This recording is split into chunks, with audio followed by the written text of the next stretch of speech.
ভয় কাটানোর মতো অনুভূতি ছিল আমার। কারণ ওই একই সেন্টারে, ওই একই সিটে আমি এর আগেও বসেছি। আসসালামু আলাইকুম। সবাই কেমন আছেন? নিশ্চয়ই অনেক ভালো আছেন।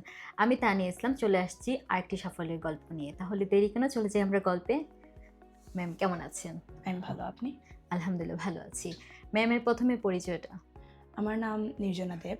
বাসা বড়লেখা দক্ষিণবাগ। এখানে জেল রোডে থাকা হয়। আচ্ছা, পড়াশোনা? আমি অনার্স ফার্স্ট ইয়ারের স্টুডেন্ট, মদন মোহন কলেজ। আচ্ছা। Ma'am 7 point. Yes.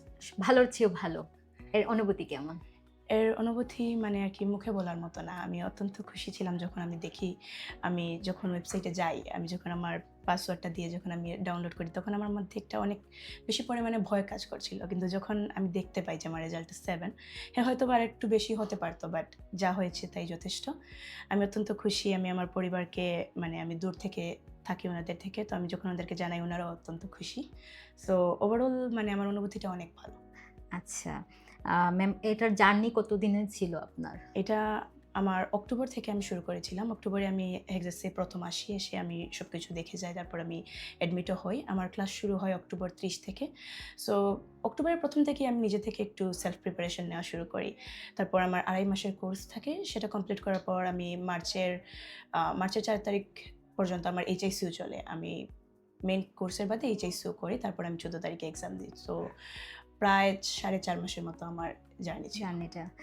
Best number কত ছিল আপনার? আমার HZ16025। আমার ইন্সট্রাক্টরের নাম হাসান আহমেদ স্যার অ্যান্ড কো-ইন্সট্রাক্টর ছিলেন তানভীর শাহাদ স্যার। উনাদের হেল্প কেমন পেয়েছেন? ওনাদের হেল্পটাই সবচাইতে বেশি ছিল আমার এই জার্নিতে। মানে স্যারদের স্যারদের কথাবার্তা, ওনাদের পড়াশোনার ধরন যথেষ্ট ভালো। মানে কোনো কিছু না বুঝলে ওনাদের প্রশ্ন করলে ওনারা সবসময় এভেইলেবল থাকতেন, বলে দিতেন কোনো প্রবলেম হলে। তো ওনাদের অবদান অনেক বেশি ছিল। আচ্ছা।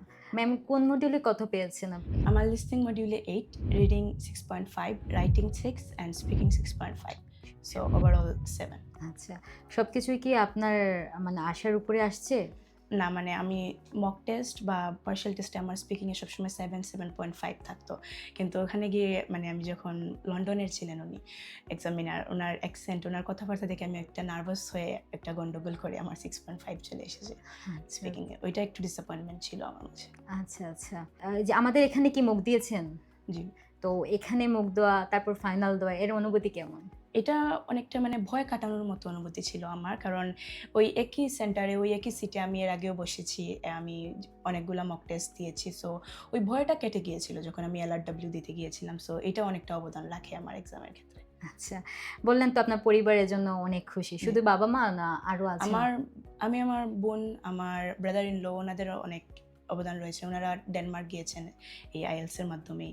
সো উনারাও অনেক হেল্প করেছেন আমাকে। আমার পরিবার মানে সবারই একটা অবদান রয়েছে। সবাই খুব হেল্পফুল। আমার পরিবারের সবার মানসিকতা অনেক ফ্রেন্ডলি। আর বন্ধু-বান্ধব? হ্যাঁ, এখানে এসে আমি অনেক নতুন ফ্রেন্ড বানিয়েছি যাদের সাথে এখনো আমি টাচে রয়েছি, যাদের সাথে যোগাযোগ রয়েছে। ওরাও অনেক ভালো স্কোর এনেছে। সব মিলিয়ে আমার অনুভূতিটা খুব ভালো। এখানে এক্সাসে আসার পর আমি অনেক কিছু পেয়েছি জীবনে, অনেক কিছু শিখেছি। সো আমার ওভারঅল আমার অনুভূতি অনেক ভালো। এই যে এখানে এত দিনের জার্নিটা ছিল, তো এখানে মেমোরেবল কোনো মোমেন্ট আছে কিনা আপনার? মেমোরেবল মোমেন্ট একটাই আছে, অনেকগুলো আছে। তার মধ্যে যদি আমি একটা বলি তাহলে আমার এইচএসসির যে ব্যাচ ছিল এখানে আমি টপ পারফর্মার হয়েছিলাম। সো আমাকে একটা মেডেল দেওয়া হয়েছিল সামনে ডেকে নিয়ে। ওই মোমেন্টটা আমার কাছে মানে সেরা, আমার চোখে ভাসে আমি যখনই মনে করতে যাই। সো ওইটা আমার বেস্ট মেমোরি ছিল আমার লাইফের মানে এখনো পর্যন্ত আচ্ছা, এক্সাসের। আচ্ছা। তো এই পুরো জার্নিতে আমাদের হেক্সা কিভাবে হেল্প করেছে আপনাকে? মানে হেক্সাসই সবকিছু করেছে বলতে গেলে। মানে এখানেই ভর্তি হওয়া, এখানেই পড়াশোনা, এখান থেকে কোর্স, এখানে টেস্ট দেওয়া, এখানের স্যার ম্যাডামের সাথেই মানে সবসময় টাচে থাকা, উনাদের হেল্প নেওয়া। এখানেই আমি এক্সাম দিয়েছি ৮ তলায়। সো সবকিছু হেক্সাসে ঢোকার পর থেকে শেষ হওয়া পর্যন্ত এই ব্যান্ড স্কোরের পিছনে হেক্সাসের অনেক অবদান রয়েছে। হেক্সাসের স্টুডেন্ট হিসেবে অবশ্যই। সো হেক্সাসকে আমার তরফ থেকে অনেক ধন্যবাদ। এজন্য হ্যাঁ, আপনাকেও হেক্সাসের অনেক অবদান। ধন্যবাদ। ম্যাম এই যে 7 পয়েন্ট পেয়েছেন, সামনে যারা পরীক্ষা দিবে তারা কিভাবে এরকম ভালো একটা পয়েন্ট পেতে পারে?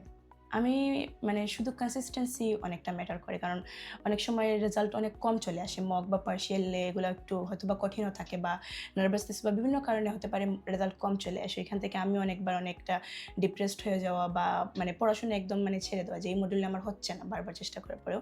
সো ওইটা না করা, কনসিস্টেন্সি বজায় রাখা, বারবার চেষ্টা করা, যেখানে ভুল হচ্ছে সেখানে বেশি করে কাজ করা। ওইটাই আমার কাছে মনে হয় যে সবচাইতে বেশি উপকারী দিক। এটাকে আপনি কেমনভাবে দেখেন যে ক্লাস শেষে পরীক্ষাটা তাড়াতাড়ি দেওয়াটা ভালো? হ্যাঁ, তাড়াতাড়ি দেওয়াটা অনেক ভালো, কারণ এখানে অনেক মানে হোমওয়ার্ক দেওয়া হয়। তারপর আপনি রোজ পার্শিয়াল টেস্ট দিচ্ছেন, স্যার ম্যাডামদের সাথে কথা বলছেন, আপনার প্রবলেমগুলো শেয়ার করছেন, অনেক কিছু জানছেন, শিখছেন।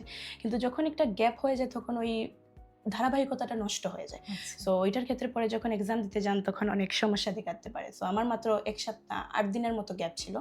এইচএসসি কোর্সের পরে আমি ওখানে একটা মকও দিয়েছিলাম। সো ওইগুলো আমার কাছে একটা রেগুলার, আমি যা করছি আমার কাছে মনে হয়েছে যে আমি এক্সামে গিয়েই তাই করছি। সো ওই ক্ষেত্রে আমার অনেকটা হেল্পফুল হয়েছে সাথে, সাথে এক্সাম দেওয়াটা। তার মানে বলতে চাচ্ছেন যে ক্লাস শেষে শেষে পরীক্ষা দিয়ে দেওয়া দিতেন। উচিত।